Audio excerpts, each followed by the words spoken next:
ചത്തുപോയ കൂട്ടുകാരന്റെ ഭാര്യയ്ക്കും മോൾക്കും കൂട്ടുകിടന്നിട്ട് വരുമ്പോ ഇവിടെ സ്വന്തമായ ഒരു ഭാര്യയും മോളും ഉണ്ടെന്നുള്ള കാര്യം മറക്കരുത്. ദേഷ്യത്തോടെയുള്ള കാവേരിയുടെ വാക്കുകൾ കേട്ട് നന്ദൻ ഒരു നിമിഷം പകച്ചുപോയി. നീ എന്തൊക്കെയാണ് ഈ പറയുന്നത്? നിനക്കെന്താ ബോധമില്ലേ? അതും ചോദിച്ചുകൊണ്ട് അവളുടെ മുഖത്തേക്ക് നോക്കാതെ അവൻ അകത്തേക്ക് കയറിപ്പോയി.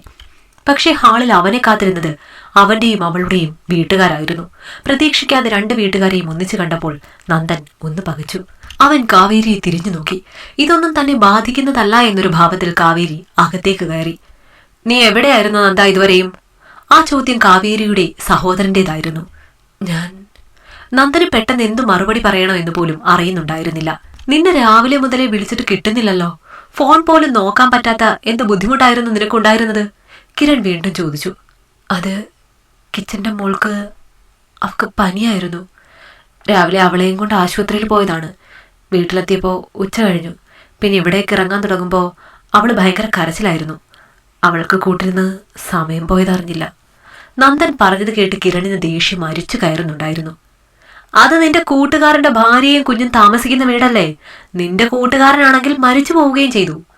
ആത്മാർത്ഥ സുഹൃത്തിന്റെ ഭാര്യയ്ക്കും കുഞ്ഞിനും എന്തെങ്കിലും ഒരു ആവശ്യം വന്നാൽ സഹായിക്കുന്നത് നല്ലതൊക്കെ തന്നെയാണ് എന്ന് കരുതി ഏത് നേരവും അവിടെ പോയി കൂട്ടിരിക്കണം എന്നല്ല അതിനർത്ഥം. നിന്നെ ഇവിടുത്തെ ഒരാവശ്യത്തിന് വിളിച്ചാൽ പോലും കിട്ടാത്ത അവസ്ഥയാണ് ഇപ്പോഴുള്ളത്. ഇന്ന് രാവിലെ മുതൽ ഈ നേരം വരെ ഞങ്ങൾ ആരൊക്കെ നിന്നെ മാറി മാറി വിളിച്ചിട്ടുണ്ട് എന്നെങ്കിലും നിനക്കറിയാമോ? കിരൺ ചോദിക്കുമ്പോൾ അവന്റെ ദേഷ്യം വല്ലാതെ കൂടിയിരുന്നു. കിരണിന്റെ നോട്ടത്തിലും ഭാവത്തിലും ചോദ്യത്തിലും ഒക്കെ നന്ദൻ വല്ലാതെ ഭയന്നു പോയി. കാവേരി വിവാഹം കഴിച്ച ആ ദിവസം മുതൽ അളിയൻ എന്നതിനേക്കാൾ ഉപരി ഒരു സുഹൃത്തായിരുന്നു കിരൺ. എന്ത് കാര്യവും പരസ്പരം തുറന്നു പറയാവുന്ന സൗഹൃദം തങ്ങൾക്കിടയിലുണ്ടായിരുന്നു. നാട്ടിൽ കുട്ടിക്കാലം മുതലേയുള്ള കൂട്ടുകാരനാണ് കിച്ചൻ. പഠിത്തവും ജോലിയും ഒക്കെ ഒന്നിച്ചു തന്നെയായിരുന്നു. ഒരിക്കൽ ജോലി കഴിഞ്ഞ് മടങ്ങി വരുന്ന വഴി എതിരെ വന്ന ഒരു ലോറി ഇടിച്ചാണ് കിച്ചന്റെ മരണം.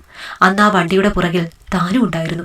പക്ഷേ നിസ്സാര പരിക്കുകളോടെ താൻ രക്ഷപ്പെട്ടു. ആശുപത്രിയിലേക്ക് കൊണ്ടുപോകുമ്പോൾ തന്നെ കിച്ചന്റെ അവസ്ഥ പരിതാപകരമായിരുന്നു. അന്ന് തന്റെ കൈപിടിച്ച് അവൻ ആവശ്യപ്പെട്ടതായിരുന്നു അവന്റെ ഭാര്യയുടെയും കുഞ്ഞിന്റെയും സംരക്ഷണം. അവർക്ക് കൂട്ടായി ഉണ്ടാവണമെന്ന് അവൻ ആവശ്യപ്പെട്ടതാണ്. അവന്റെ അവസാന വാക്കുകളെ ധിക്കരിക്കാൻ ഇന്ന് വരെ തോന്നിയിട്ടില്ല.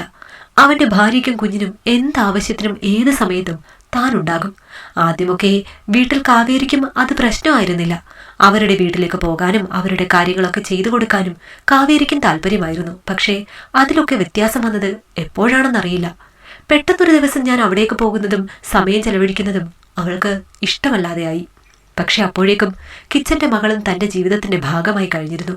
പെട്ടെന്നൊരു ദിവസം അവരെ വേണ്ട എന്ന് വെക്കാൻ തനിക്ക് കഴിയാതെ പോയി. കാവേരിയുടെ സമ്മതത്തോടെയും അല്ലാതെയും തനിക്ക് ആ വീട്ടിലേക്ക് പോകേണ്ടി വന്നു. അതൊരിക്കലും ഒരു തെറ്റായ ഉദ്ദേശത്തോടെ ആയിരുന്നില്ല. നീ എന്താണ് ആലോചിച്ച് നിൽക്കുന്നത്? ഞങ്ങൾ ഇവിടെ ഇത്രയും പേര് സംസാരിക്കുന്നത് നീ കേൾക്കുന്നില്ലേ? നന്ദന്റെ അച്ഛൻ ചോദിച്ചപ്പോഴാണ് അവൻ ചിന്തകളിൽ നിന്നുണർന്നത്. അച്ഛൻ എന്താ ചോദിച്ചത്? അവരുടെ സംസാരം കേൾക്കാത്തത് കൊണ്ട് തന്നെ നന്ദൻ ചോദിച്ചു. ഇവിടെ എത്തിയിട്ടും അവിടുത്തെ ചിന്ത തന്നെ ആയിരിക്കും. അതുകൊണ്ടാണ് സംസാരിച്ചതൊന്നും കേൾക്കാതെ നിൽക്കുന്നത്. കാവേരിയുടെ അമ്മയുടെ വാക്കുകളായിരുന്നു അത്. നന്ദൻ ഞെട്ടലോടെ ആ അമ്മയെ നോക്കി. മുമ്പ് തന്നോട് എത്രത്തോളം സ്നേഹത്തോടെയും വാത്സല്യത്തോടെയും പെരുമാറിയിരുന്ന ആളാണ്. പെട്ടെന്നൊരു ദിവസം ഇത്രത്തോളം മാറ്റം വരാൻ എന്താണുണ്ടായത്? നന്ദൻ ഓർക്കാതിരിക്കാൻ കഴിഞ്ഞില്ല. നീ ഇവിടെ വന്ന് ഇത്രയും സമയമായി, ഞങ്ങളെല്ലാവരും എന്തിനാണ് ഇവിടെ കൂടിയിരിക്കുന്നത് എന്നെങ്കിലും നിനക്ക് ചോദിക്കാമായിരുന്നു. രാവിലെ മുതൽ ഈ നേരം വരെ ഞങ്ങൾ എന്തിനാണ് നിന്നെ മാറി മാറി വിളിച്ചത് എന്ന് നിനക്ക് അന്വേഷിക്കാമായിരുന്നു. നിനക്കിപ്പോഴും അതിനൊന്നും സമയമില്ല, ദേഷ്യത്തോടെ നന്ദന്റെ അമ്മ പറഞ്ഞു. അപ്പോഴാണ് യഥാർത്ഥത്തിൽ നന്ദൻ അക്കാര്യത്തെക്കുറിച്ച് ചിന്തിക്കുന്നത് തന്നെ. നന്ദൻ ചോദിക്കാൻ തുടങ്ങുന്നത് എന്താണെന്ന് മറ്റുള്ളവർക്ക് മനസ്സിലായി. ഇനി കൂടുതൽ ചോദിച്ച് ബുദ്ധിമുട്ടണ്ട. ഇന്ന് രാവിലെ കല്ലുമോളൊന്ന് വീണു, നെറ്റി പൊട്ടിയിട്ടുണ്ട്, കൈക്ക് പൊട്ടലും ഉണ്ട്. സ്വന്തം ഭർത്താവ് നാട്ടിലുള്ളപ്പോൾ കുഞ്ഞിനെ ആശുപത്രിയിൽ കൊണ്ടുപോകാൻ ഭാര്യയ്ക്ക് നാട്ടുകാരുടെ സഹായം തേടേണ്ട ആവശ്യമില്ലല്ലോ. അതുകൊണ്ടാണ് അവൾ നിന്നെ വിളിച്ചത്.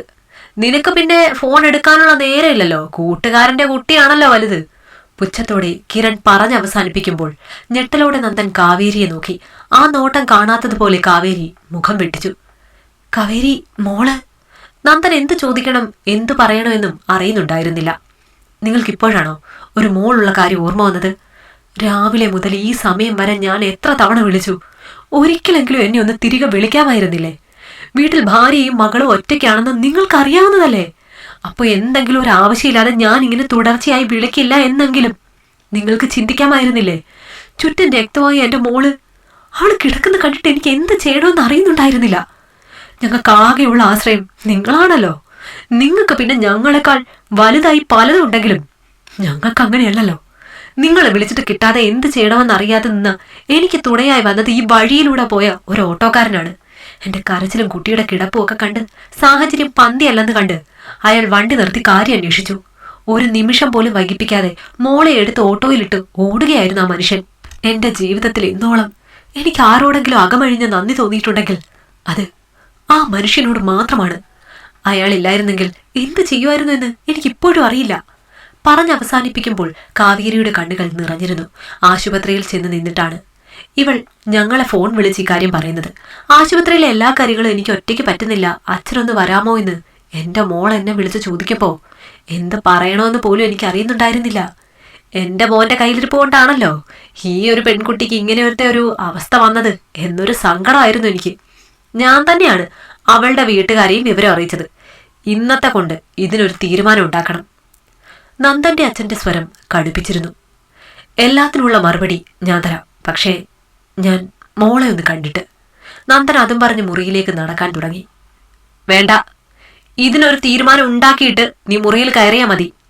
ഇനിയും നിനക്ക് നിന്റെ കൂട്ടുകാരന്റെ ഭാര്യയും കുഞ്ഞുമാണ് വലുതെങ്കിൽ ഈ നിമിഷം എന്റെ പെങ്ങളെയും കൊണ്ട് ഞാൻ ഈ വീടിന്റെ പടി ഇറങ്ങും. പിന്നീട് നിന്റെ ജീവിതത്തിൽ എന്റെ പെങ്ങളോ അവളുടെ വയറ്റിൽ ജനിച്ച നിന്റെ കുഞ്ഞോ ഉണ്ടാവില്ല. അത് ഓർത്തുകൊണ്ട് വേണം നീ ഒരു തീരുമാനം എടുക്കാൻ. കിരണിന്റെ വാക്കുകൾ നന്ദനൊരു ഞെട്ടൽ തന്നെയായിരുന്നു. അതേസമയം നന്ദന്റെ ഫോൺ ബെല്ലടിച്ചു. സ്ക്രീനിൽ കിച്ചന്റെ ഭാര്യയുടെ നമ്പർ തെളിഞ്ഞു കാണുന്നുണ്ടായിരുന്നു. അത് കണ്ടപ്പോൾ തന്നെ കാവേരിയുടെ മുഖത്ത് ഒരു പുച്ഛം പ്രകടമായി. എല്ലാവരും ആകാംക്ഷയോടെ നന്ദന്റെ മുഖത്തേക്കാണ് നോക്കിയത്. ആ ഒരു കോളാണ് അവന്റെ തീരുമാനം ഉറപ്പിക്കുക എന്ന് അവർക്കറിയാമായിരുന്നു. ഒരു നിമിഷം ഫോണിലേക്ക് നോക്കി നിന്നെങ്കിലും തൊട്ടടുത്ത നിമിഷം അവൻ ആ കോള് കട്ടാക്കി. അത് കണ്ടപ്പോൾ കാവേരിയിൽ സംശയം നിറഞ്ഞു. എനിക്കെന്റെ ഭാര്യയും കുഞ്ഞും തന്നെയാണ് വലുത്, അതിനപ്പുറം മറ്റൊന്നുമില്ല. നിങ്ങളൊക്കെ കരുതുന്നത് പോലെ കിച്ചന്റെ ഭാര്യയെയും കുഞ്ഞിനെയും ഞാൻ സഹായിക്കുന്നത് അവന് കൊടുത്ത വാക്കിന്റെ പുറത്ത് തന്നെയാണ്. അതിനപ്പുറം ഞങ്ങൾ തമ്മിൽ ഒരു ബന്ധവുമില്ല. അച്ഛനില്ലാത്ത ഒരു കൊച്ചിന് എന്തെങ്കിലും ഒരു ആവശ്യം വരുമ്പോൾ ആരെങ്കിലും ഉണ്ടാകണ്ടേ എന്നൊരു ചിന്തയിലാണ് ഞാൻ അവരെ സഹായിക്കാറുള്ളത്. അത് എന്റെ കുടുംബത്തിൽ ഇത്രയധികം പ്രശ്നങ്ങൾ സൃഷ്ടിക്കുമെന്ന് ഞാൻ ഒരിക്കലും പ്രതീക്ഷിച്ചിരുന്നില്ല. ഇനി ഒരിക്കലും അങ്ങനെ ഉണ്ടാവില്ല. എല്ലാവർക്കും മുൻപിൽ കൈകൂപ്പിക്കൊണ്ട് നന്ദൻ അത് പറയുമ്പോൾ എല്ലാവരിലും ആശ്വാസത്തിന്റെ പുഞ്ചിരി വിരിഞ്ഞു. കാവേരിയെ ഒന്ന് നോക്കിക്കൊണ്ട് കല്ലുമോളെ കാണാനായി അവൻ ബെഡ്റൂമിലേക്ക് ഓടിക്കയറുമ്പോൾ ഒരച്ഛന്റെ ആദി പ്രകടമായി കാണാമായിരുന്നു. ആ സമയം കാവേരിയിൽ വിരിഞ്ഞ പുഞ്ചിരിക്ക് പത്തര മാറ്റായിരുന്നു. ഈ കഥ നിങ്ങൾക്കിഷ്ടമായെങ്കിൽ ലൈക്ക് ചെയ്യൂ. നിങ്ങളുടെ അഭിപ്രായങ്ങൾ കമന്റായി രേഖപ്പെടുത്തൂ. കൂടുതൽ കഥകൾ കേൾക്കാൻ ഈ ചാനൽ സബ്സ്ക്രൈബ് ചെയ്യൂ.